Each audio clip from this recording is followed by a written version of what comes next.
కార్తీక మాసం ఆధ్యాత్మిక పుణ్య భక్తి భావాలతో నిండిన పవిత్రమైన మాసమని ప్రముఖ వేద పండితులు పులకండ సుబ్రహ్మణ్య శర్మ తెలియజేశారు.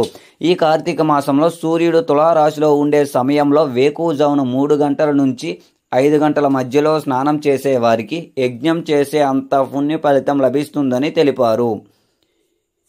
ఈ కార్తీక మాసంలో స్త్రీలు పురుషులు భక్తి భావంతో స్నానం చేసి గంగాదేవిని ప్రార్థిస్తే అనేక తీర్థ నదుల్లో స్నానం చేసేటటువంటి పుణ్య ఫలితాలు లభిస్తాయని తెలిపారు. స్నానం చేసే ముందు గంగాదేవిని ధ్యానిస్తే ఇంకా ఎంతో ఫలితాలు పొందవచ్చని తెలిపారు. స్నానం చేసిన తరువాత భక్తులు విష్ణులయాన్ని కానీ లేదా శివాలయాన్ని కానీ దర్శించుకోవడం ఎంతో మంచిదని వెల్లడి చేశారు. ఆరోగ్యం కారణాల వలన తలకు స్నానం చేయలేని వారు పసుపు నీరు తలపై చల్లడం ద్వారా పుణ్య ఫలితాలను పొందవచ్చని తెలిపారు.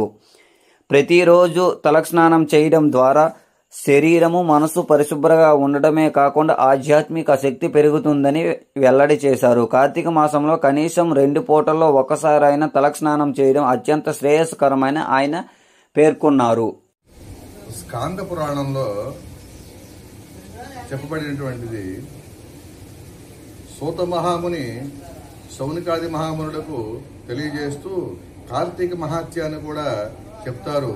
నైమిసారణ్యంలో కార్తీక మాసంలో ప్రతిరోజు కూడా వేకువజాముని 3 నుంచి 5:30 లోపు ప్రాతకాలాన్ని లేచి సూర్యుడు తులారాశిలో ఉండగా ఎవరైతే స్నానం చేస్తారో వాళ్లకు కార్తీక మాసంలో యజ్ఞం చేసేటువంటి ఫలితం కూడా కలుగుతుంది. కాబట్టి ప్రతిరోజు స్త్రీలు పురుషులు కూడా సూర్యుడు తులారాశిలో ఉండగా స్నానం చేయాలి. స్నానం చేసినప్పుడు గంగాదేవిని ప్రార్థన చేయాలి.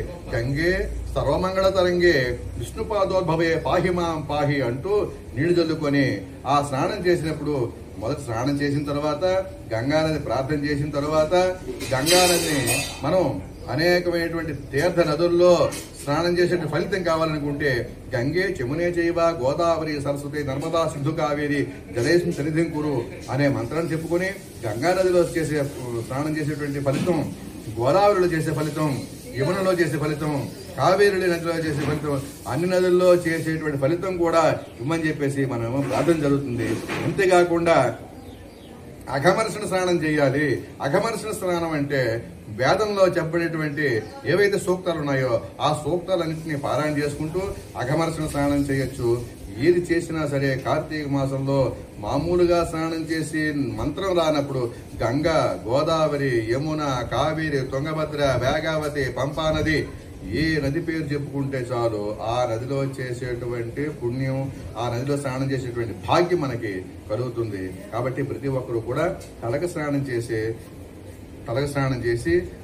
విష్ణాలయానికి కానీ శివాలయానికి కానీ వెళ్ళి దర్శనం చేసుకోవాలి. అయితే తలక స్నానం రోజు చేయలేని వాడు, ఆరోగ్య స్థితి బాగోలేని వాడైతే పసుపు నీళ్ళు మామూలుగా స్నానం చేసి పసుపు నీళ్ళు చల్లుకుంటే పర్వాలేదు. ప్రతిరోజు 2 పూట్ల స్నానం చేయాలి. 2 పూట్ల తల స్నానం చేయలేని అవకాశం లేని వాడు పసుపు నీళ్ళు చల్లుకోవాలి.